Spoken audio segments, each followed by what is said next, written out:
et toute l'équipe qui travaille en collaboration avec lui. Alléluia. Il m'a été demandé de parler d'un thème. Vraiment, je sais que c'est un thème très profond, mais aussi très difficile. Parce que je crois que c'est même le socle de la vie chrétienne. C'est le socle de la vie chrétienne. Christ en nous.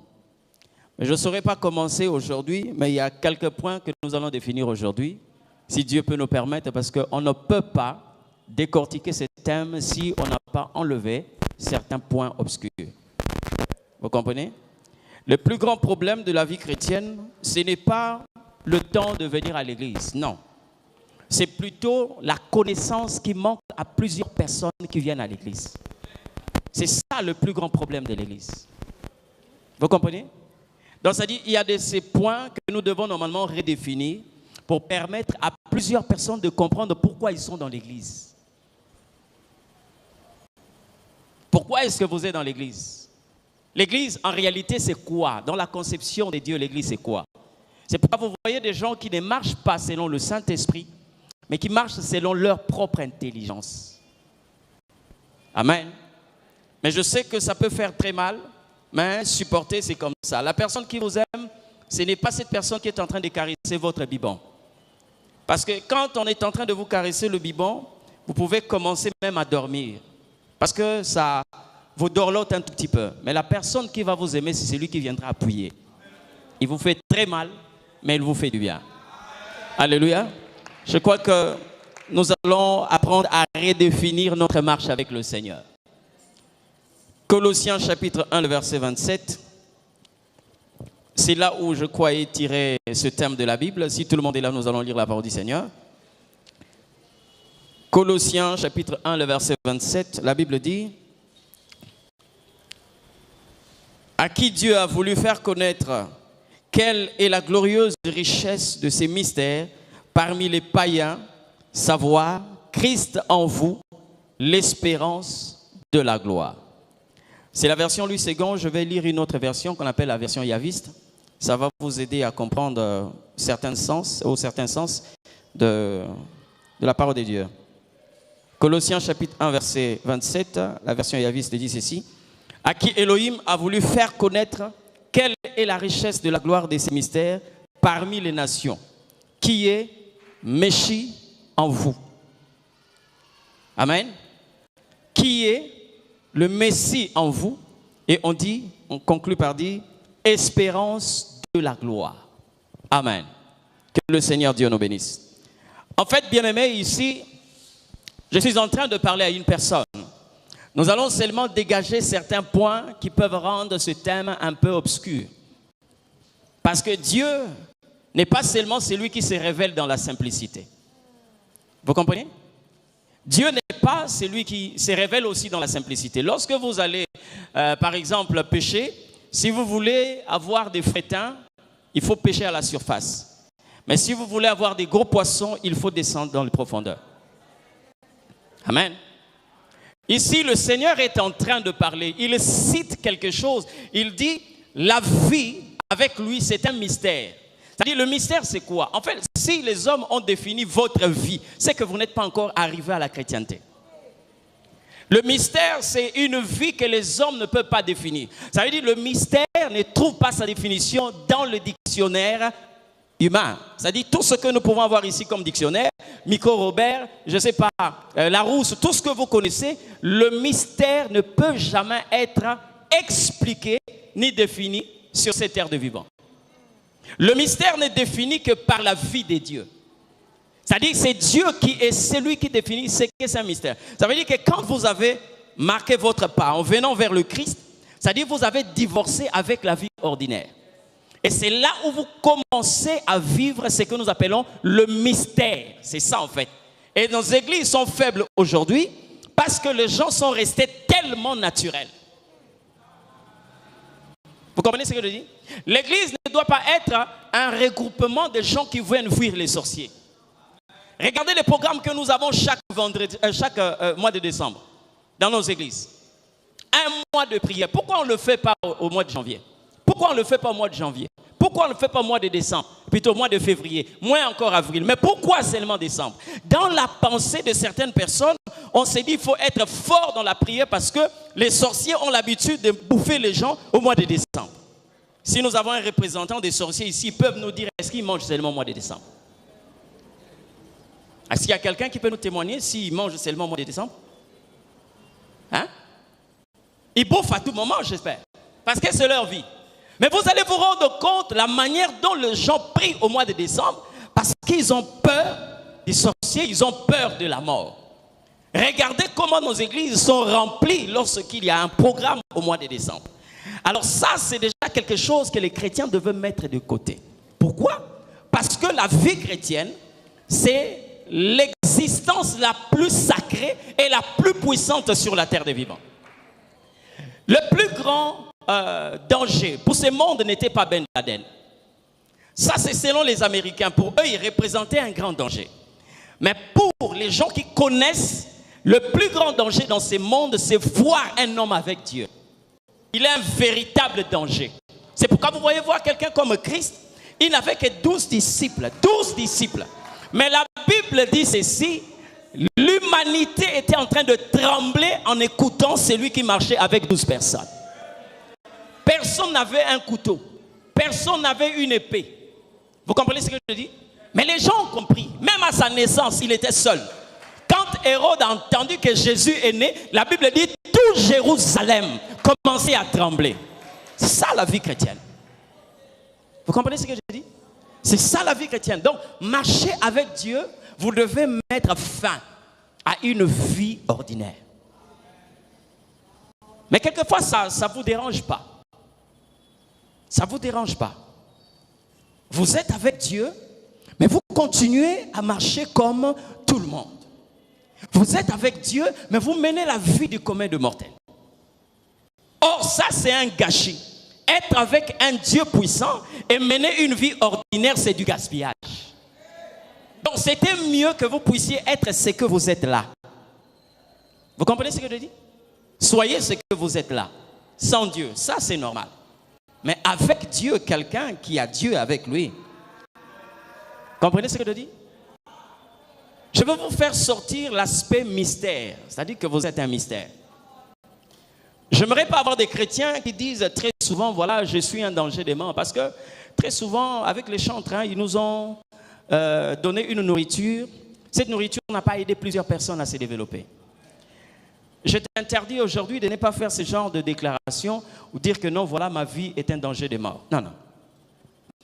Laisse que les gens qui veulent connaître que tu es qui, ce sont eux qui vont témoigner qu'il est un danger des morts.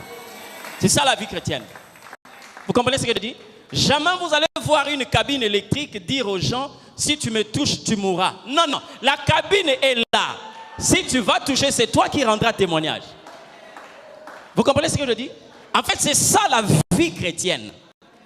Hein? La vie chrétienne. Si votre vie est expliquée jusqu'aujourd'hui par des hommes, c'est que vous n'êtes pas encore là où vous devez normalement être. Une fois, je l'ai dit, vous savez, quand quelqu'un est atteint du virus de sida, par exemple, hein? Pour voir ces virus-là au microscope, vous devez faire un grossissement de plus de 10 000 fois. Pour voir ces virus-là, il est tellement microscopique. Mais s'il entre dans la vie de quelqu'un, vous comprenez? Tout le monde commence à se rendre compte qu'il y a quelque chose qui ne va pas dans ça. Le teint est terni, les cheveux commencent à tomber, la personne commence à maigrir. Vous comprenez? C'est un petit être ultra microscopique qui est entré dans ces corps-là. Mais vous connaissez Dieu? J'ai dit, je vais seulement te définir certains points aujourd'hui. Vous connaissez Dieu? La Bible dit, les cieux n'ont pas pu les contenir. Vous comprenez ce que je dis? Les cieux n'ont pas pu contenir Dieu. Il a fallu le ciel et la terre. Maintenant, c'est Dieu-là est venu demeurer dans une personne. Dieu n'a pas envoyé sa jambe, il n'a pas envoyé sa main, mais lui-même est venu dans l'homme. Vous comprenez? C'est pourquoi à un certain moment, même les païens ont dit à Isaac, nous avons vu que l'Éternel est avec toi.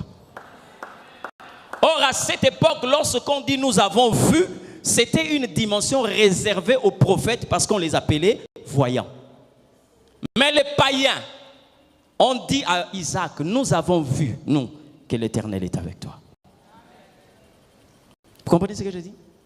C'est-à-dire, la vie chrétienne, c'est un mystère qu'on ne sait pas expliquer. Dieu peut faire de sorte que quelqu'un puisse vivre avec une maladie, mais il continue à vaincre cette maladie. C'est un mystère. C'est-à-dire, vous ne pouvez pas expliquer ça. Vous comprenez ce que je dis? C'est ça Dieu. Et la Bible est en train de dire ceci. Christ en nous, Christ en vous. On n'a pas parlé de Jésus, mais on parle de Christ. Parce que vous devez comprendre dans ces choses, lorsqu'on utilise un nom de Dieu, il y a une certaine révélation, une dimension auquel vous devez normalement accéder. Pourquoi la Bible parle de Christ au lieu de parler de Jésus? Parce qu'il est arrivé un jour, Jésus est entré dans le temple. Il était un garçon, il avait 12 ans. Vous savez ce qui s'est passé? La Bible dit qu'il discutait avec le docteur de la loi. Or, lui n'a pas été envoyé pour discuter, mais il a été envoyé pour prêcher. Pourquoi il n'a pas prêché, mais il a discuté? Parce que le Christ n'était pas encore là. Le Christ, c'est qui? Vous devez comprendre, lorsqu'on vous parle de Christ, c'est qui? C'est pourquoi je dis, aujourd'hui, on va enlever quelquefois des zones d'ombre, pour que vous puissiez comprendre la profondeur de ces messages. Lorsque la Bible parle de Christ, le Christ c'est qui? C'est celui qu'on appelle le Messie. Machia, c'est lui-là. Pour comprendre celui-là, vous devez aller chez Ésaïe. C'est Ésaïe qui a expliqué le Christ c'est qui.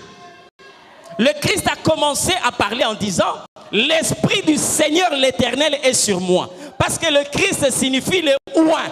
Vous ne pouvez pas. Dieu a refusé à Jésus de commencer un ministère. Mais il a permis au Christ de commencer un ministère. Le Christ, c'est quand? Lorsque l'Esprit est descendu. Jésus est resté 29 ans dans le secret. 29 ans. Le jour où le Christ s'est manifesté, c'est là où Jésus commence le ministère. C'est pourquoi j'aimerais dire ceci. Je ne sais pas aujourd'hui, quelquefois avec la vie chrétienne, vous avez reçu Jésus. C'est-à-dire, celui-là à qui on a donné à Marie, l'enfant qu'on avait donné à Marie. Hein? Ne discutez pas sur ça. Parce que, en fait, moi, je ne condamne pas ceux qui croient à la religion catholique. Je ne le condamne pas. Parce qu'ils croient à Marie. Mais Marie, Dieu lui a donné l'enfant Jésus. Mais nous n'avons pas reçu l'enfant Jésus. Avec l'enfant Jésus, vous pouvez commencer à fuir Hérode. Vous comprenez ce que je dis? C'est-à-dire, avec l'enfant Jésus, vous pouvez commencer à fuir Hérode. Mais avec le Christ, vous allez affronter Hérode. Et c'est là où l'Église doit arrêter avec une vie ordinaire. Qui est le Christ? C'est celui qu'on appelle le oint. Le oint. Jésus a discuté avec les docteurs de la loi. Ils ont parlé. Jésus est parti. On n'a même pas parlé d'une seule âme qu'il avait gagnée. Il avait encore 12 ans. C'était un enfant. Il s'appelait Jésus. Quand il est dans cette dimension de Jésus, il a mené une vie ordinaire. Tout le monde le voyait dans le quartier. Même s'il te fait un cercueil, tu vas être enterré. Parce qu'il était un charpentier. C'est-à-dire qu'il manipulait le bois. Vous comprenez ce que je dis? Si Jésus te fait un cercueil, on va t'enterrer. Mais si le Christ vient toucher ton cercueil, tu vas te ressusciter. Tu vas être ressuscité. C'est de ce Christ-là dont je suis en train de parler. Ça veut dire seulement votre thème, le thème là, Christ en nous. Nous parlons seulement de Christ, qui il est réellement. Le Christ, c'est qui? Le Christ. Vous comprenez ce que je dis? Vous savez, lorsque le Christ s'est révélé, Marie n'a pas compris que sa mission s'arrêtait quelque part. Dieu ne l'a jamais donné le Christ. Dieu lui a donné Jésus. C'est pourquoi, un jour, dans cette confusion, quand elle va aux noces de Canaan, elle est allée vers le Christ. Et elle dit au Christ, ils n'ont plus de vin. Mais elle est allée là-bas dans sa qualité de mère. Mais Jésus, au lieu de l'appeler mère, il l'appelait femme. Pourquoi? Parce que toi, tu peux porter Jésus. Mais le Christ, on ne le porte pas. Tu ne peux pas porter le Christ. Et vous savez pourquoi Jésus a appelé Marie femme? Parce qu'en réalité, il se met dans la qualité d'homme. Or, l'homme, c'est celui qui a donné naissance à la femme. Parce que la Bible dit, on a retiré une côte de l'homme et on a formé la femme. Donc, en réalité, avec le Christ, personne ne peut porter le Christ. Mais j'aime quand même la manière dont Dieu fait certaines choses. Marie est en train de vous accuser aujourd'hui. L'Église, aujourd'hui, est accusée par Marie. Marie n'a porté que Jésus. Mais dans sa qualité de mère de Jésus, Marie a arrêté de mener une vie ordinaire. C'est pourquoi je te condamne ce matin. C'est-à-dire, après avoir écouté la parole, après avoir passé ces temps de jeûne et prière, parce que vous êtes en jeûne et prière, c'est ça, non? L'objectif n'est pas de commencer le jeûne le matin et finir le soir. L'objectif n'est pas de faire 7 jours de jeûne. Même si tu peux faire 100 jours, même si tu peux faire 150 jours. J'ai entendu même certaines personnes ont fait 250 jours. Gloire à Dieu. Mais Dieu n'est pas influencé par le temps que vous allez faire dans le jeûne. Dieu est intéressé par la décision qui accompagne votre jeûne. Parce que le jeûne qui intéresse Dieu, ce n'est pas le jeûne où l'homme dit « je veux jeûner du matin jusqu'au soir ». Mais c'est le jeûne où l'homme dit « si je ne te vois pas, je ne sortirai pas ». C'est là où Dieu vous attend. Parce que l'objectif, ce n'est pas de jeûner et de sortir du jeûne. Mais l'objectif, c'est de voir Dieu. Vous comprenez? Nos églises aujourd'hui, les gens n'ont pas pu définir la pensée de Dieu de rencontrer l'homme. Amen. Tala, oyebi soko outi na église, hein? Moto akotu na yote outi wapi pe yozongisa na outi église. Parce que moto akutani na nzambe ayebanaka, même atazoloba te. Vous n'avez pas besoin de dire aux gens, je viens de l'église. C'est que les gens verront. Vous comprenez ce que je dis? Il y a une femme dans la Bible, elle est venue à l'église. Cette femme n'avait pas besoin de dire aux gens, elle venait d'où? Parce que l'église, en fait, je ne parle pas de ces bâtiments, mais la soif de rencontrer Dieu. C'est pourquoi vous allez voir, les gens qui ont la soif de rencontrer Dieu, ils ne commencent pas le culte à 8h30. Ils peuvent commencer le culte avant même que le modérateur soit là. Ils ne finissent pas le culte lorsqu'on dit Amen. Non, il peut rester dans l'église en train de rencontrer, parce qu'il est venu pour rencontrer Dieu. Vous avez une chrétienté tellement civilisée. Hein? Tellement civilisée. Il y a une femme dans la Bible, hein? Elle est allée à l'église.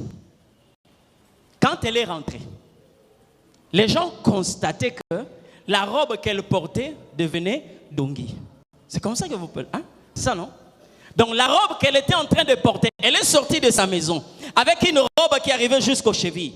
Mais quand elle est rentrée, la robe était là. Vous savez pourquoi? Parce que dans l'église, la bosse, cette voûte qu'elle avait, était disparue. Cette voûte avait complètement disparu et la femme qui était courbée devait se redresser. La conséquence, quand on se redresse, c'est-à-dire la robe doit augmenter. Ça, c'est une femme qui ne te dit pas que j'étais à l'église. Mais quand tu la vois, tu te rends compte qu'elle était quelque part. C'est ça l'église en fait. C'est ça la rencontre avec Dieu. L'église est devenue un rendez-vous, un lieu de rendez-vous des hommes et des femmes faibles. Pourquoi? Parce qu'on ne vient pas pour rencontrer Dieu. Amen. Le Christ, c'est qui? Je t'ai parlé ici de Marie. Marie avec Jésus. Sans qu'il soit dans la dimension de Christ. Marie seulement avec Jésus. Regardez ce qui va se passer dans sa vie. La Bible dit, elle est allée rendre visite à sa sœur, Marthe. Qu'est-ce que je dis? Élisabeth. À l'extérieur, tel que nous sommes en train de nous saluer. Hein? Comment tu vas? Elle ne priait pas. Elles n'étaient pas en prière. Une simple salutation. Je ne sais pas comment est-ce qu'elle a parlé ces jours-là. Mais la Bible dit, quand Élisabeth a écouté la voix de Marie, c'est-à-dire celle qui portait l'enfant Jésus. Et Jésus était dans quelle dimension? Il n'était même pas un enfant d'un mois. Non, non. Jésus était comme la taille de la tête d'une aiguille parce que c'était le premier jour. Vous comprenez ce que je dis? L'enfant, le jour de la conception, l'enfant a la taille de la tête d'une aiguille. Jésus était comme ça. Mais Marie, avec ce Jésus-là, quand elle a salué Élisabeth, la Bible dit ceci. Elle fut remplie du Saint-Esprit. Est-ce que vous comprenez la vie chrétienne? Est-ce que vous êtes en train de comprendre la vie chrétienne? C'est ça la dimension de la vie chrétienne. Ce n'est pas fini. C'est pas fini, hein? C'est pas fini. Marie avec l'enfant Jésus, elle est arrivée à pénétrer les murs. Quel mur? Parce que l'enfant qui est dans le ventre a écouté la voix de Marie. Vous comprenez ce que je dis? C'est-à-dire la personne qui avait seulement ce Jésus-là.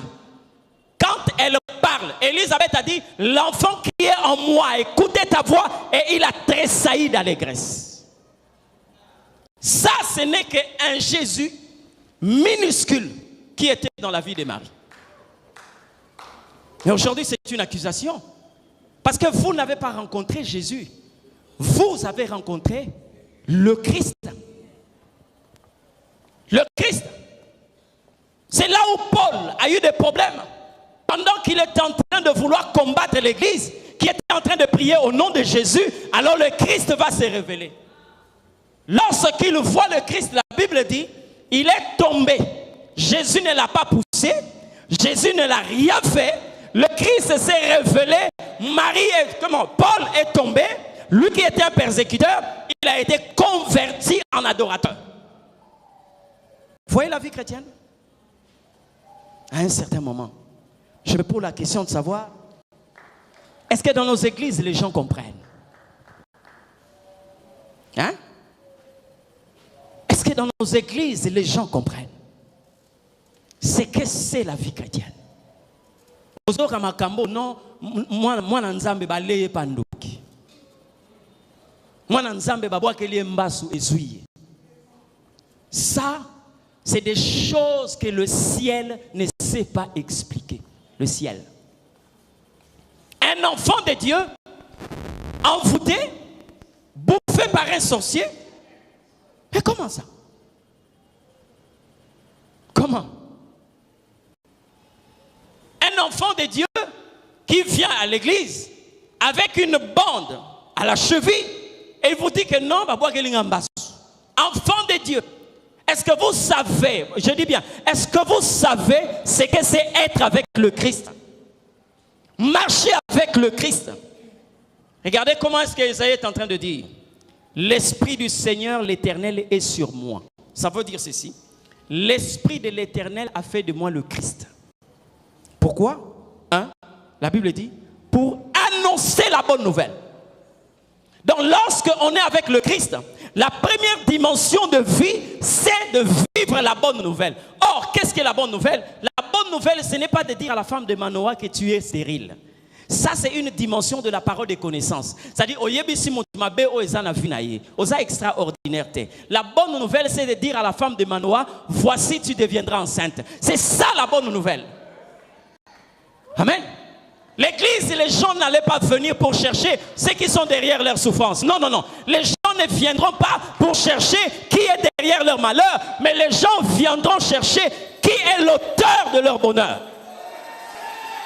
C'est ça l'église. Je suis venu pour la bonne nouvelle. Vous savez quoi? Avec la bonne nouvelle, c'est vous en fait qui déterminez ce qui va être une bonne nouvelle. J'aime Dieu. Je dis bien, j'aime tellement Dieu. Parce qu'à un certain moment, Dieu ne vous donne pas seulement ce qu'il a réservé pour vous. Mais il vous donne ce que vous voulez recevoir.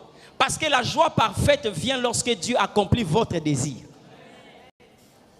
Vous comprenez?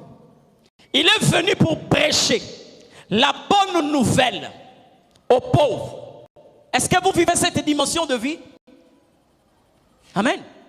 J'ai été scandalisé et tellement intéressé par la foi d'un homme. C'était un papa.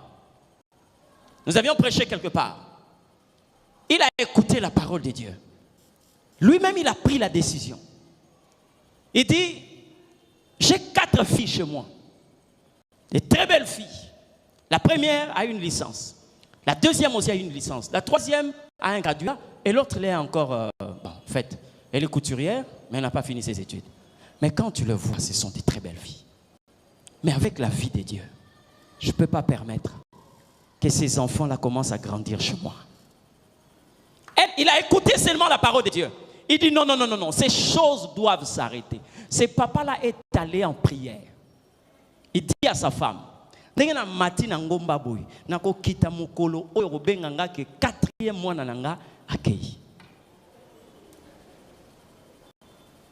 comprenez ce que je dis? Donc, il a compris en fait la vie avec Dieu. Ce n'est pas ce que nous sommes en train de vivre. Des gens qui viennent à l'église, possédés qui rentrent possédés. Des gens qui viennent oppressés et qui rentrent oppressés. Le problème, c'est que vous êtes là où il y a une chair, mais on n'est pas là où il y a le Messie. S'il y a le Messie, c'est que vous ne l'avez pas rencontré. Vous avez déjà lu ce texte de la Bible où on a voulu tuer Jésus? Hein? Quand il a lu un passage de la Bible qui dit l'Esprit du Seigneur est sur moi, il a fini.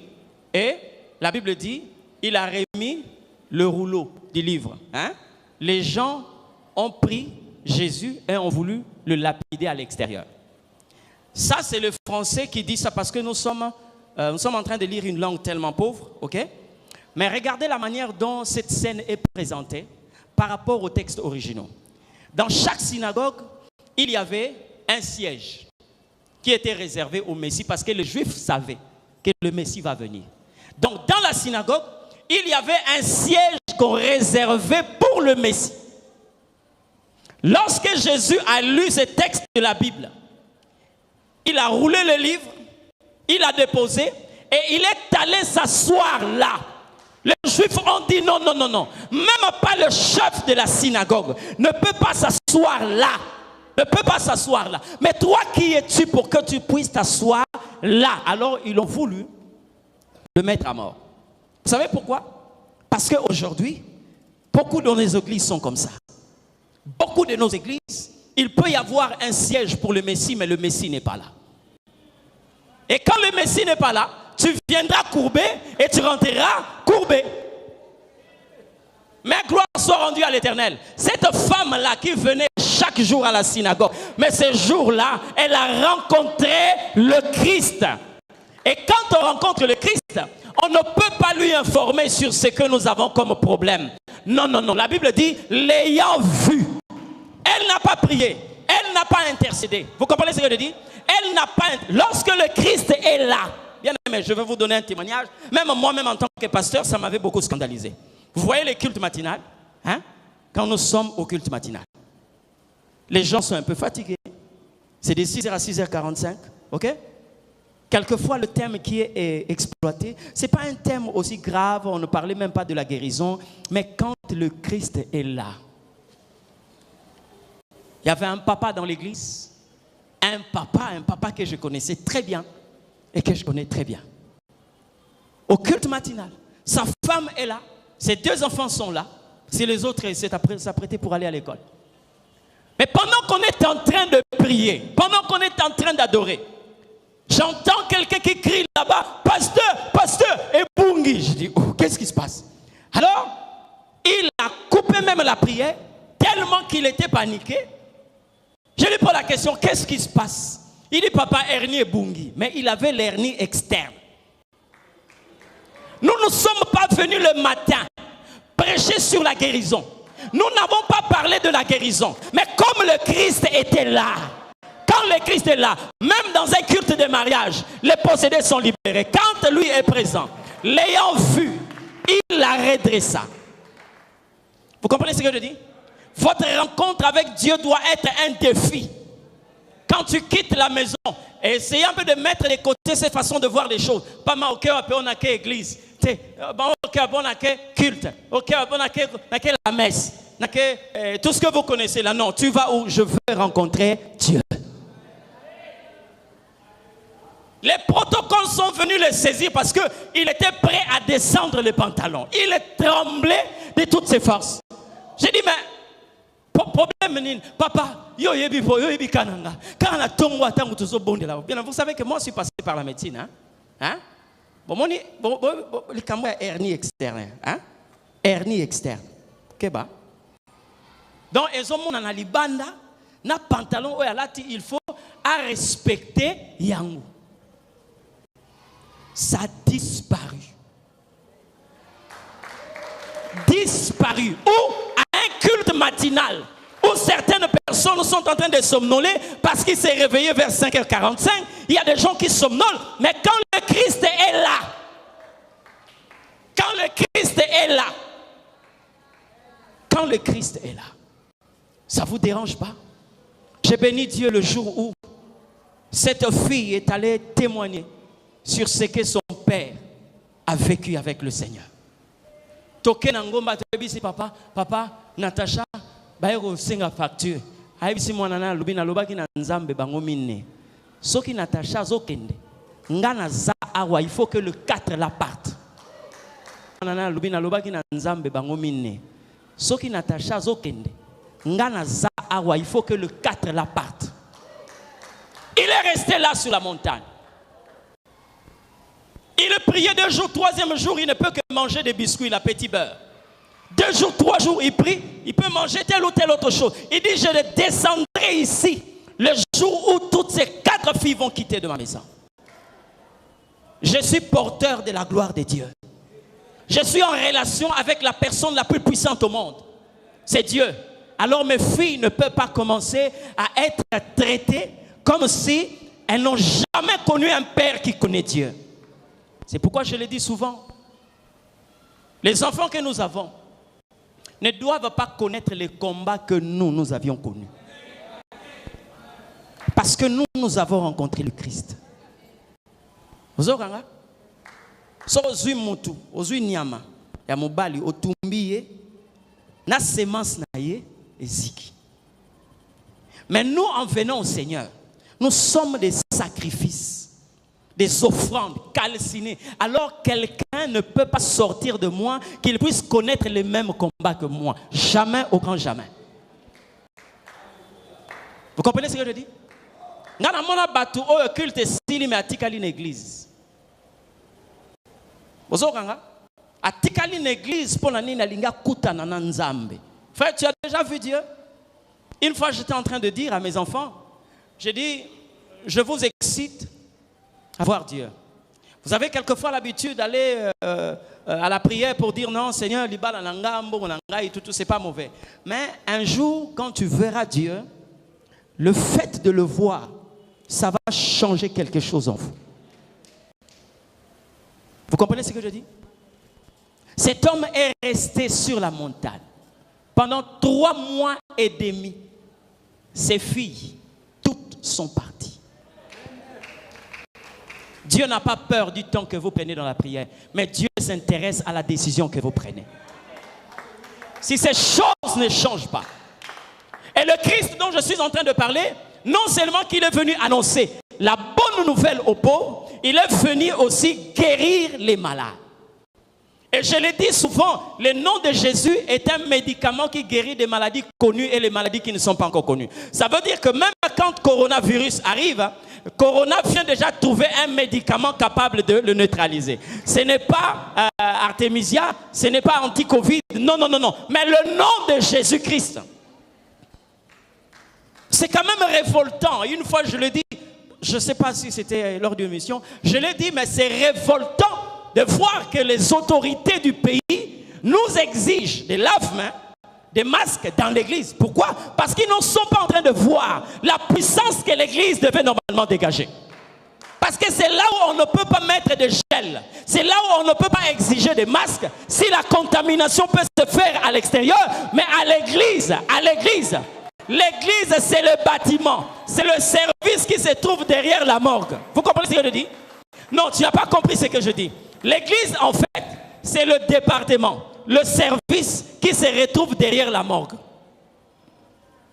C'est-à-dire, quand vous avez la stomatologie, vous avez la gynécologie, vous avez la médecine interne, vous avez la dermatologie, l'ophtalmologie, tout ce que vous connaissez comme service de médecine, ça prend fin où?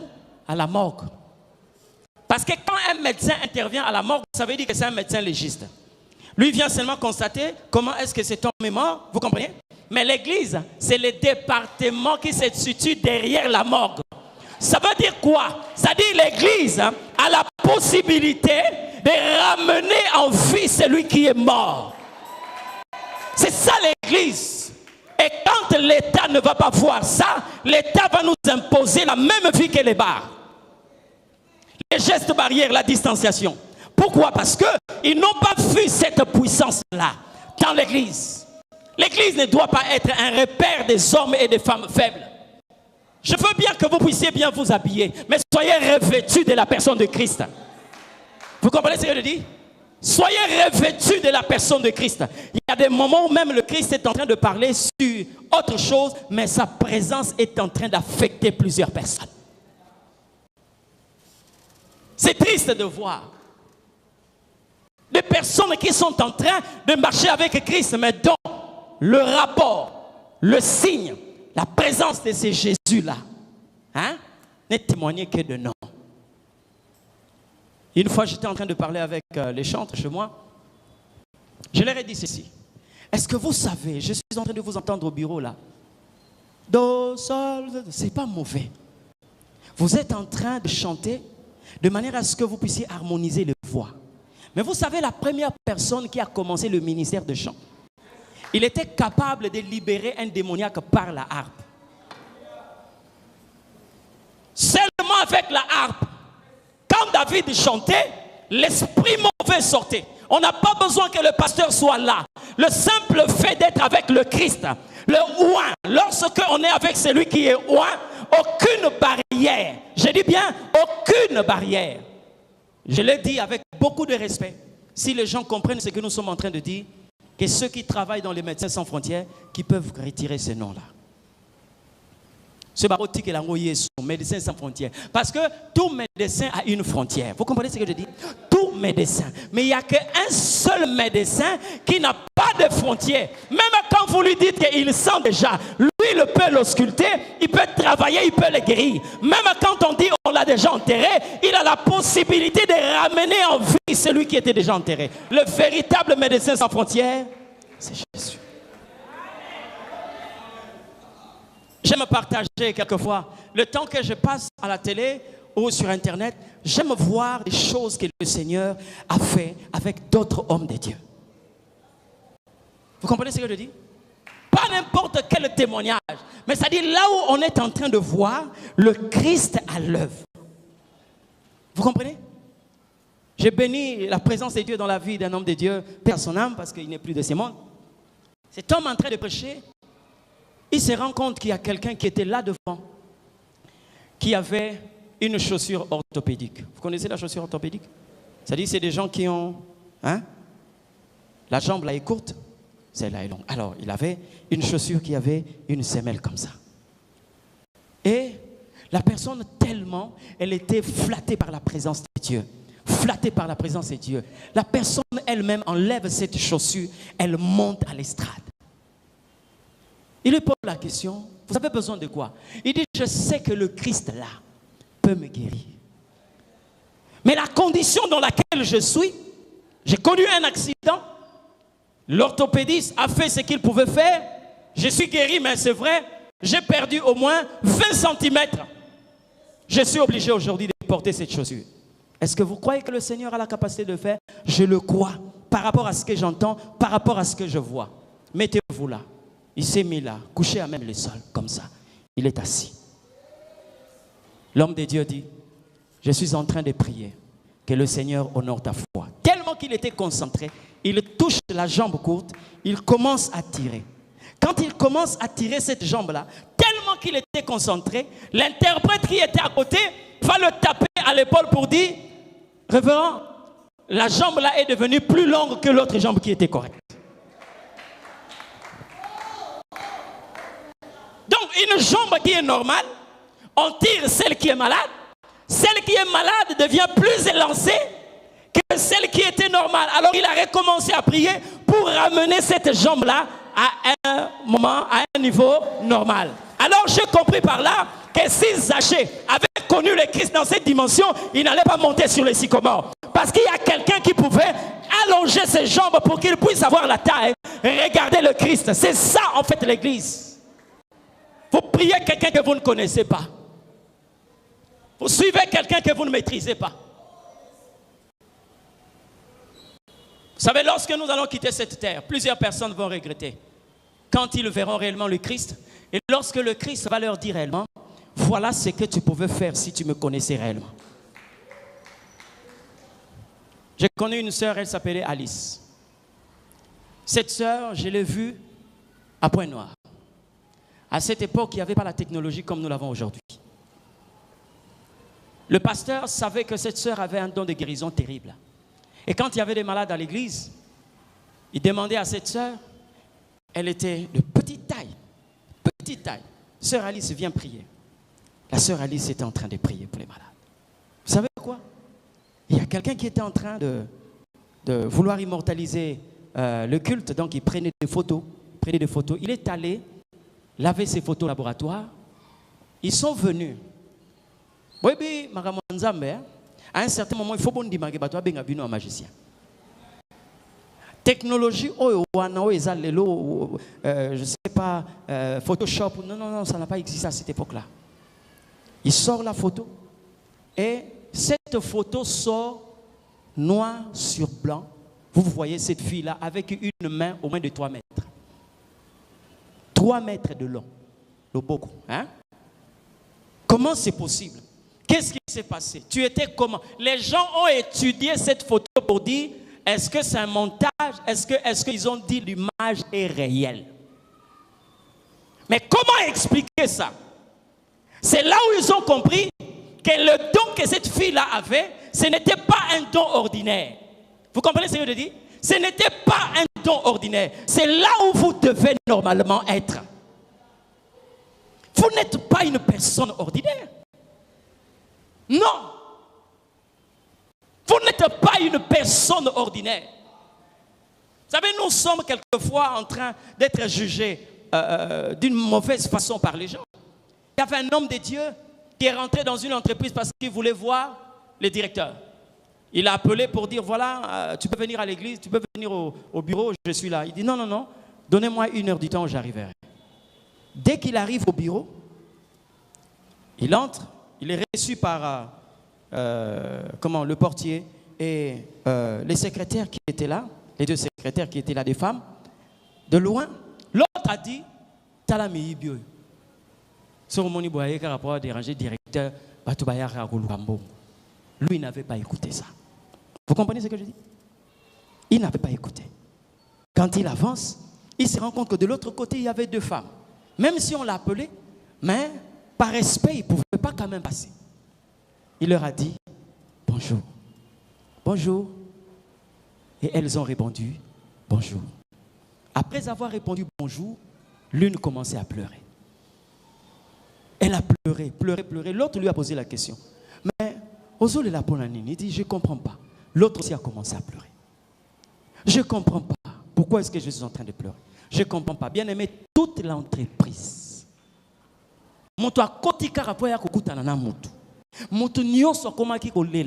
Se repentir. Mais à TIT, sa simple présence. Parce qu'on a trouvé un homme, on a dit que voilà, c'est un voleur. Et Dieu a voulu leur faire voir que celui-là n'est pas un voleur, c'est un saint homme de Dieu. Tout le monde commençait à pleurer dans l'entreprise. C'est lui qui venait déposer les courriers. Quand il trouvait 2 personnes au bureau en train de pleurer, il a posé la question, qu'est-ce qui se passe? Dit non, on a constaté que toute l'entreprise était en train de se repentir. Tout le monde était en train de pleurer. Pourquoi? Parce qu'il y a quelqu'un qui est porteur de l'arche de Dieu, qui est entré quelque part. Tu dois arrêter de mener une vie ordinaire. Et je vais te choquer en te disant ceci. Ce qui n'est bon de la catil, le motu moko azala scandalisé na vie chrétienne na yote sege na no comité. Ce qui n'a pas benga yo ndokité, magicien te, c'est que nano au comité. Vous comprenez ce que je dis? Ouais. Avec le Christ, je dis bien avec le Christ, c'est une autre dimension de Dieu. Avec Jésus, on peut prophétiser. Parce que quand Marie avait Jésus, il pouvait prophétiser. D'accord? Élisabeth a prophétisé. Mais la prophétie, je vous en supplie, vous qui êtes à l'église, écoutez-moi très bien. La prophétie, ce n'est pas la dernière dimension de la vie chrétienne. Parce que le jour où Jésus va rencontrer Philippe, il lui dit, tu as cru parce que je t'ai dit que je t'ai vu sous le figuier, tu verras de plus grandes choses. Vous comprenez? C'est-à-dire, il y a une autre dimension dans les choses de Dieu. Et un enfant de Dieu, c'est lui qui est fils. Je vais vous parler de ça peut-être demain si Dieu le veut. Hein? Comment fonctionner avec le Christ dans la dimension de fils ou dans la dimension d'enfant. Parce que nous avons dans l'église des enfants de Dieu et le fils de Dieu. Un enfant de Dieu peut prophétiser, mais un fils de Dieu ne prophétise pas. Vous comprenez ce que je dis? Ce qui est dans la dimension aux sakola, c'est que aux allons à niveau mokoya et bandeli. Parce que Dieu lui-même ne prophétise pas. Vous comprenez ce que je dis? Dieu n'a jamais prophétisé et Dieu ne prophétisera jamais. Ce sont les hommes qui prophétisent. Parce que la prophétie, c'est la possibilité de dire des choses qui vont arriver à un moment où ces choses ne sont pas encore. Mais or, Dieu, lui, il est celui qui relie le début du temps, c'est-à-dire l'éternité en éternité. Lui, il ne peut pas prophétiser, mais il est en train de faire quoi? Il parle, il parle, il parle.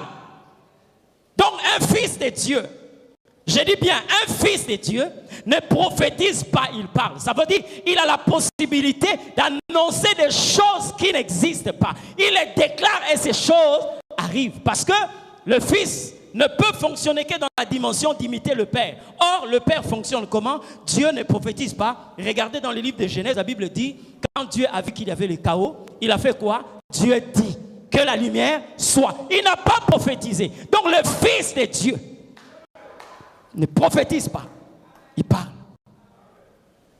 Vous voyez la dimension du mystère de la vie avec le Christ. C'est-à-dire quand vous vous mélangez avec celui qu'on appelle le oint, il est venu annoncer une bonne nouvelle, publier une année de grâce. Pourquoi la Bible parle d'une année de grâce? Pourquoi on n'a pas parlé de 15 ans? Pourquoi on n'a pas parlé de 30 ans? Pourquoi on n'a pas parlé d'un millénaire? Parce que le temps est marqué par le début et la fin. Lorsque nous commençons l'année, nous avons besoin du début de l'année et la fin de l'année. Or, lorsque vous êtes avec le Christ, lui, il prend quoi? Le début et la fin. C'est pourquoi la Bible l'appelle aussi Alpha et Oméga. Lorsqu'on est avec le Christ, il est en train de contrôler le temps. Une année de grâce, ça veut dire, je commencerai l'année dans la grâce, je finirai l'année dans la grâce. Maintenant, dites-moi un peu, où est la place du combat? Où est la place de l'envoûtement? Parce que moi, je suis avec quelqu'un qui contrôle Alpha et Oméga, qui contrôle le début et la fin. C'est ça le Christ en fait. Amen. C'est ça le Christ. Bien-aimé dans le Seigneur, je suis en train de t'exhorter. Quand tu rentres à la maison, tu dois prendre la décision de divorcer avec cette vie que tu aimes tant. C'est pas ça la vie chrétienne. Hein? Et ça parce que vous comprenez comment le ciel fonctionne.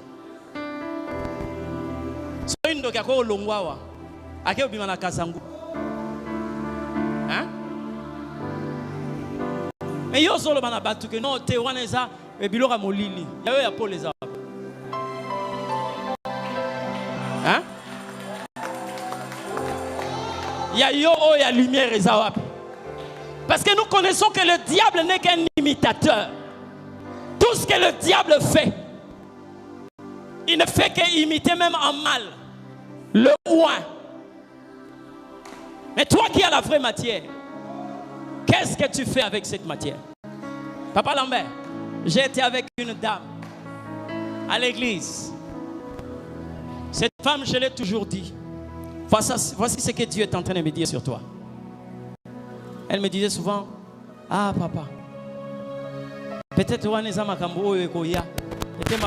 j'ai dit non, tu ne te reconnais pas, tu dois te reconnaître. Un jour, elle dormait, elle voit deux personnes, des géants, qui rentrent dans sa maison et qui posent la question à cette femme. Est-ce que tu as remarqué que toute la commune est dans le noir? Elle dit oui, on n'a pas de courant.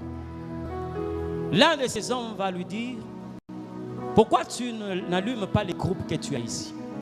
Elle dit non, je n'ai qu'un petit groupe. Il dit non, ne parlons pas de ces groupes électrogènes.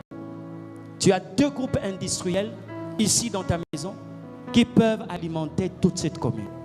La femme dit non, c'est que vous avez un problème. Dites aux anango. Et ils ont commencé à casser le mur de sa chambre. Ils ont cassé les murs de sa chambre. Là où elle croyait qu'elle n'avait rien, elle a trouvé 2 groupes industriels. 2 grands groupes industriels. Oh! Mais ça c'est quoi? Dit non, non, non. Si cette commune est dans le noir, c'est à cause de toi. Puis loko yo zanango oyo. Tellement que ça la kangote. Tala bateau nyonso ba na kati ya molili.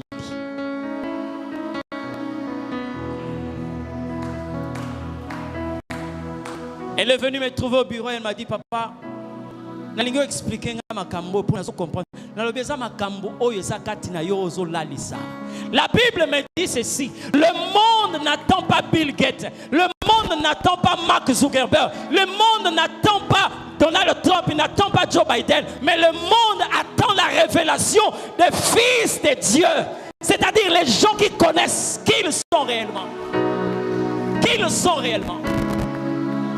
Je l'ai dit quelque part, le plus grand danger au monde, ce n'était pas Ben Laden. Ce n'était pas non plus Kadhafi. Si le monde, les États-Unis avaient compris le plus grand danger, ils allaient attaquer les chrétiens. Parce que ce sont là des plus grands dangers. Des gens qui sont capables d'arrêter le soleil. Les gens qui sont capables de changer le climat. Les gens qui sont capables de commander des choses et que des choses arrivent. J'ai consulté un document de la géographie mondiale. On a dit que le monde est dans un retard de 9 heures du temps. Et même les géographes ne savaient pas expliquer ça. 9 heures du temps. Heureusement que Dieu est toujours à nos côtés. Moi aussi, je me posais la question de savoir, mais Seigneur, pourquoi est-ce que le monde, comment les scientifiques peuvent dire ça? Que le monde est dans un retard de 9 heures du temps. Le Seigneur dit ceci. Lis très bien la Bible. Tu vas te rendre compte. C'est vous qui avez provoqué ces retards. J'ai dit comment? Il dit première fois, c'est le jour où Josué a dit au soleil, arrête-toi sur ta barre. Lisez très bien la Bible, ça fait 6 heures. 6 heures, la terre n'a pas bougé. Pendant 6 heures. Les 3 heures du temps, regardez le Messie à la croix. La Bible dit ceci, de la 6e heure jusqu'à la 9e heure. 3 heures, nous expliquons le retard que la terre connaît, c'est parce que ceux-là qui l'ont connu, qui le sont réellement.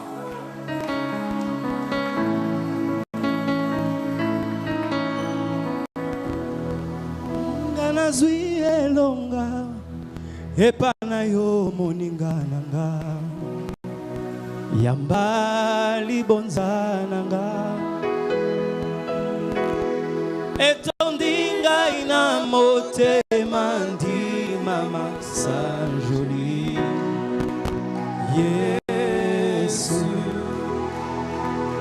yanga nyoso ya motu ya esana yo olo osimbi bomo inanga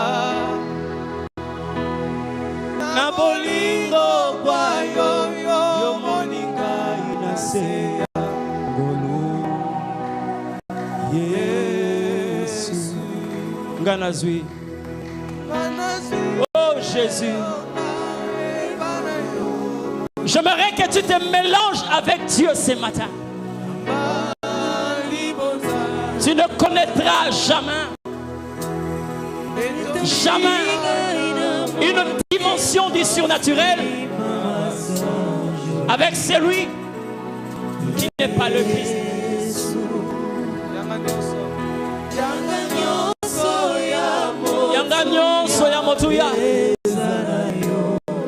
Je sais qu'il est là.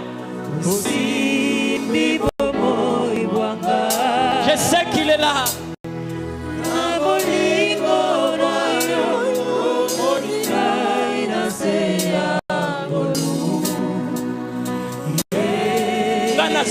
Ganazui, écoute très bien les paroles de ces chansons.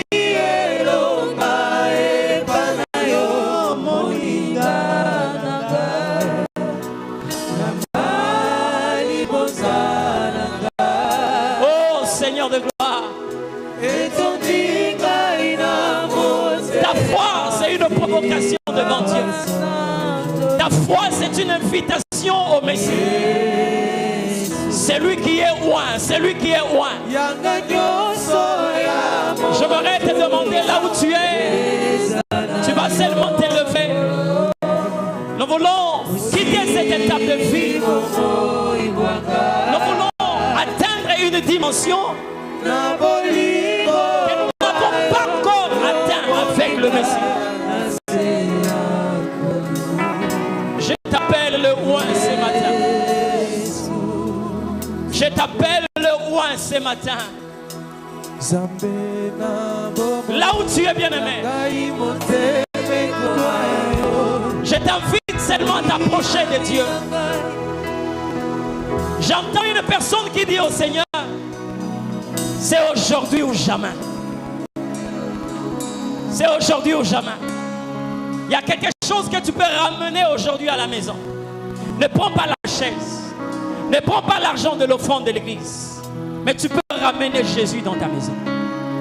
Tu peux ramener aujourd'hui le roi dans ta maison. Je suis en train de voir une personne comme s'il est en train de hisser le drapeau. Et ça n'a pas bendé le haut nanda kuno il faut quitter l'eau. Pour y nzambe mata. Et ça n'a pas kambo il faut ici la l'eau. Quand on rencontre le Christ, il est celui qui opère dans une dimension de tout à coup, au même instant, au même moment. C'est de ce Jésus dont je suis en train de te parler. C'est de ce Jésus dont je suis en train de te parler. Il est possible, je l'ai vu à l'œuvre à plusieurs reprises. Il n'a pas changé. Je l'ai vu à maintes reprises travailler. Mais ce qu'il est en train de rechercher en toi, c'est la soif de le rencontrer. La soif de le rencontrer. Je ne mets pas les paroles dans ta bouche, mais je suis venu seulement créer une soif. Je suis venu te faire constater le vide que tu devais combler. Tu es en train de mener une vie chrétienne au confort, mais ce n'est pas la vie que tu devais mener. Ce n'est pas cette vie. Est-ce que tu peux te révolter ce matin? Dire au Seigneur, l'heure est arrivée que tu te révèles. L'heure est arrivée que tu te révèles. L'heure est venue que tu te révèles. Tu as assez parlé de Jésus, mais laisse que le Seigneur s'exprime au travers de toi. Tu as assez parlé de Jésus, tu as assez témoigné Jésus, mais laisse que le temps que nous sommes en train de vivre, que le Christ parle au travers de toi. Il est en train de te changer. Il est en train de t'affecter ce matin. Il est en train de t'affecter ce matin. Je suis en train de voir et sentir sa présence ce matin. Il n'est pas comme un homme. Il n'est pas comme un homme. Je ne te présente pas le fils d'un homme. Je ne te présente pas l'enfant de Marie. Mais je te présente le fils de Dieu. Ma Bible me dit, Dieu a tant aimé le monde qu'il a donné son oint. L'enfant, il a donné à Marie, mais le fils, il a donné à l'église. Tu ne peux pas être malade là où le fils est présent. Tu ne peux pas vivre les liens de famille, ce qu'on appelle communément les liens familiaux. Tu ne peux pas le vivre quand le Christ est présent. Jésus. Jésus. Jésus. Qu'une femme ce matin qui était courbée, qu'elle soit redressée par le Christ.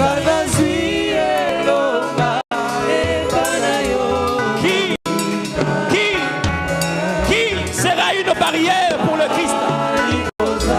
Qui va s'élever en opposition contre le Christ? Oh Dieu, sois béni Seigneur.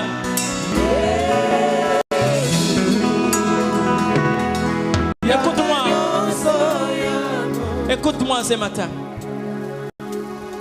J'aimerais que tu puisses te libérer de cette position confortable dont tu imagines être dans le confortable. Tu es loin de la pensée de Dieu. J'ai souvent refusé à mes serviteurs, mes enfants, de parler de la présence qu'on sent de Dieu. Ces textes ne sortent pas de la Bible. Une fois, j'ai entendu un de mes enfants dire « Je sens la présence de Dieu ». Je l'ai interpellé au bureau. Et le Seigneur nous a refusé cette façon de parler.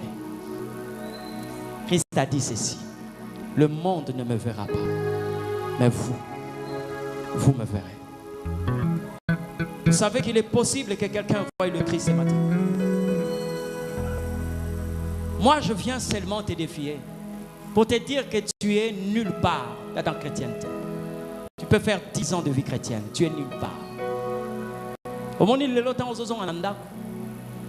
On se ananda qu'on a un verset biblique.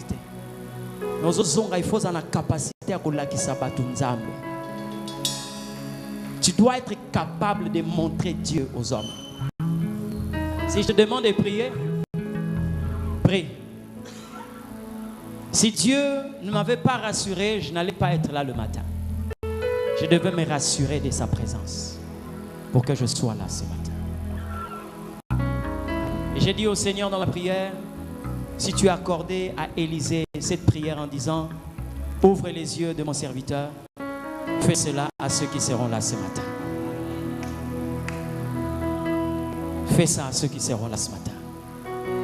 Je vais te replonger dans la prière. Je vais te pousser dans la prière. Ma soeur,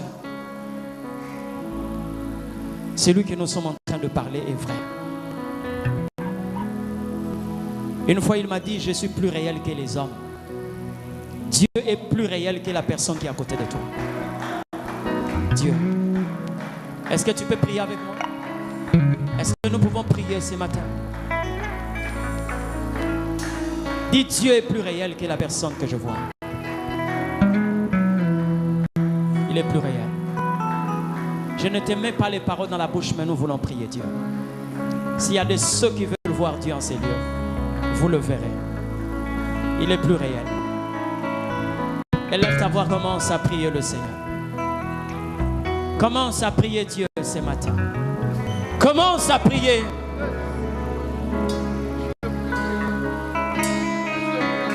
Le verbe avoir ne précède pas le verbe voir. Si tu veux la voir, tu dois le voir. Dieu a dit à Abraham, tout ce que tu feras, je te le donnerai. Si tu veux avoir, vois d'abord.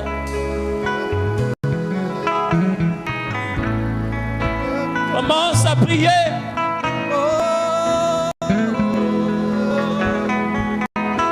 Commence à prier.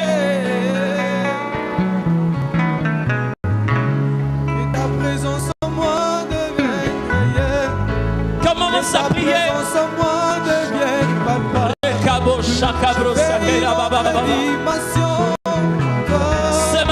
Ce matin, nous te voulons à l'œuvre, Seigneur. Ce matin, Seigneur, nous te voulons à l'œuvre. Ce matin, nous te voulons à l'œuvre. Oh Jésus. Oh Jésus. Le Dieu Tout-Puissant. Le Prince élevé, créateur de l'univers.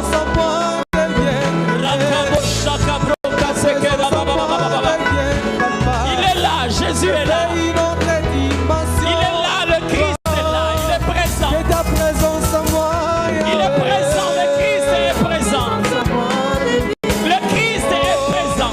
Ce matin, il est en train de répondre aux désirs des hommes. Il est en train de répondre aux besoins des hommes ce matin. Il est celui qui guérit. Il est celui qui a franchi. Il est celui qui élève. Il est celui qui fait nous lever. Jésus. Les dieux de toute grâce. Les dieux de toute grâce. Les dieux de montées infinies. Il est le meilleur que le monde n'a jamais connu. La dimension. Il est le meilleur que le monde n'a jamais connu. Impuissant que l'humanité n'a jamais connu. De puissance. Les dieux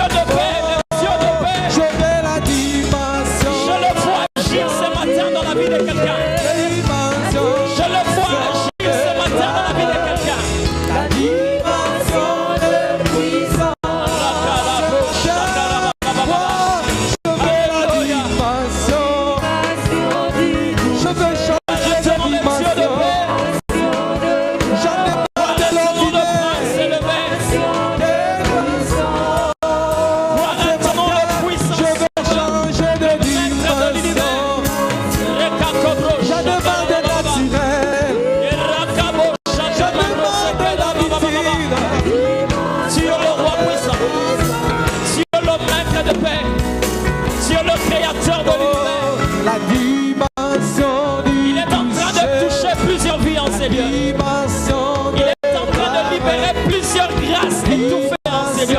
du puissant. Il est en train de libérer plusieurs personnes ce matin. Mais ceux-là qui vont le rencontrer, ceux-là qui vont le toucher, ceux-là qui vont le voir, ceux-là qui vont vivre ensemble avec Dieu. Jésus.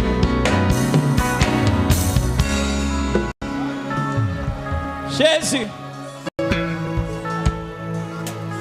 Les mains sont levées. Il y a une séparation qui doit se faire ce matin dans ta vie. Un divorce entre le charnel et le surnaturel. Ce matin, tu as perdu beaucoup de temps en menant une vie ordinaire. Moi, la Bible me dit, voici les miracles qui accompagneront. Voici les miracles qui accompagneront ceux qui auront cru au nom de Christ. Pendant que nous sommes en train de prier, je suis en train de voir une onction libérée sur plusieurs personnes. Parce que Dieu est en train de qualifier plusieurs personnes dans ces lieux. Des gens qui menaient une vie ordinaire.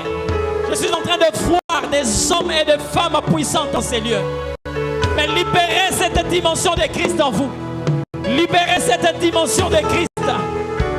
Celui-là qui ne pouvait pas demeurer dans le ventre de Marie. Celui-là que Marie ne pouvait pas enfanter. Celui-là qui ne pouvait pas naître d'une femme. Mais il est né par l'Esprit. Il est né par la présence de l'Esprit. Il a vécu par l'onction de l'Esprit. Le Dieu de paix. Le Dieu de paix. Gloire à ton nom, le Seigneur de Seigneurs.